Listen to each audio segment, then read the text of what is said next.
හරි. අපි කරලා බලන්න යන්නේ පිෂ්ඨ පරීක්ෂාව. පිෂ්ඨ පරීක්ෂාවේදී කරන්නේ මොකක් හරි ආහාරයක පිෂ්ඨය අඩංගුද කියලා අඳුනගන්න. ඒකට අපිට උඩ අයඩින්. අයඩින් සාමාන්‍යයෙන් කහදුඹුරු පාට වර්ණයක් තමයි ගන්න. ඒක බලපානවා අයඩින් ද්‍රාවණයේ සාන්ද්‍රණය මත. සාන්ද්‍රණය වැඩි නම් ඒ කියන්නේ ද්‍රාවණයේ අඩංගු වන අයඩින් ප්‍රමාණය වැඩි නම් ඒක සාමාන්‍යයෙන් තද දුඹුරු පාටකට උනත් දර්ශනය වෙන්න පුළුවන්. මේක තද දුඹුරුනේ. හරි. ඊට පස්සේ අපිට ඕන වෙනවා පිෂ්ඨයේ තියෙනවා කියලා මොකක් හරි සැක කරන ආහාරයක්. සාමාන්‍ය පොතේ තියෙන නම් පිෂ්ඨයේ සහිත ආහාරයක් අරගෙන ඒක පොඩි කරලා මිශ්‍රණයක් වගේ හදාගන්නනේ. ඉතින් එහෙම හදාගත්තයක් තියෙනවා මේ තියෙන්නේ බත්. සුදු බත් පොඩි කරලා හදාගත්ත මිශ්‍රණයක්. අපි මේක දාලා බලමු කොහොමද වෙන්නේ කියලා. මේ පාට වෙනස් වෙනවා නිල් දම් වර්ණයකට. එහෙම වෙනස් වුණොත් මේකේ පිෂ්ඨය තියෙනවා.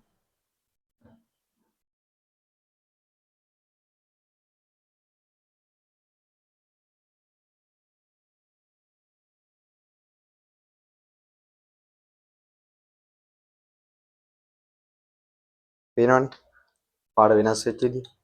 මේ යට හරියේ බත් එකතු වෙලා තියෙනවා. ඒකයි ඒක ඒ හරිය සුදු පාටට තියෙන්නේ. ඔන්නේ හරියත් නිල් දම් වුණා. පොඩ්ඩක් කළු පාට ගතියකුත් තියෙනවා. හැබැයි මේක මෙන්න මෙහෙම පොඩ්ඩක් ඇල්ල කරද්දී අපිට පේනවා නිල් පාටට හුරු ගතිය මේකේ තියෙනවා. ඊට අමතරව අපි දාලා බලනවා මේ මිශ්‍රණයක් නැතුව නිකම්ම බත් ටිකක් තියෙනවා. ඒ වගේම පාන් කෑල්ලක් තියෙනවා. දාලා බලමු.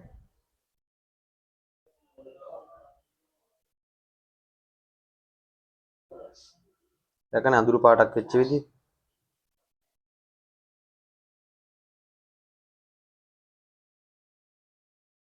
මේ දැකන්නේ අඳුරු පාටක් වෙච්ච විදිහ. එහෙම නැතුව දැම්මොත් මම නිකන් කොල්ලේට දාන්න. කොලෙත් ඒ පාට වෙනවනේ. මේකට දාලා බලන්න. මේ කොලේ පෙඟෙනින් ඉඳන් වෙන්නේ. නිකන් බෝඩ් එකට දාලා බලමු. දැක්කනේ මේ පාට තමයි තියෙන්නේ. ඉතින් මෙතන මේ නිකන් දිලිසෙන වගේ ගැන හිතන්න එපා. මේ බල්බ් එක එළිය වැදිලා තමයි එහෙම තියෙන්නේ. නිල් කළු වර්ණයක් එනවා නම් මේ අයඩින් දැම්මට පස්සේ මොකක් හරි ආහාරයකට ඒකේ තේරුම තමයි ඒ ආහාරي පිෂ්ඨය අඩංගුයි කියන එක. එතකොට අපි ඇත්තටම මේ පිෂ්ඨ පරීක්ෂාව කරලා ඉවරයි. හැබැයි මෙතන වැදගත් දෙයක් මම කියන්නම් හිතුවා. මම මේ දැම්මේ අයඩින් නෙමෙයි. සාමාන්‍යයෙන් අයඩින් ගත්තාම අයඩින් ද්‍රාවණය කියන ඔයගොල්ලන්ගේ ලැබ් එකේ තියෙන අයඩින් නෙමෙයි මේ තියෙන්නේ. ඔයගොල්ලන්ගේ විද්‍යාගාරයේ තියෙන අයඩින් නෙමෙයි මම මේ දෙන්න ගත්තේ. එහෙනම් මොනවාද? මේක ඔයාලට උදව්වක් වෙයි. සාමාන්‍යයෙන් කවුරු හරි මේ ළමයි හිතනවා නම් පිෂ්ඨ පරීක්ෂාව ගෙදෙද්දි කරලා බලන්න ඕනේ කියලා. ළමයි මේ තියෙන්නේ බෙටඩින්.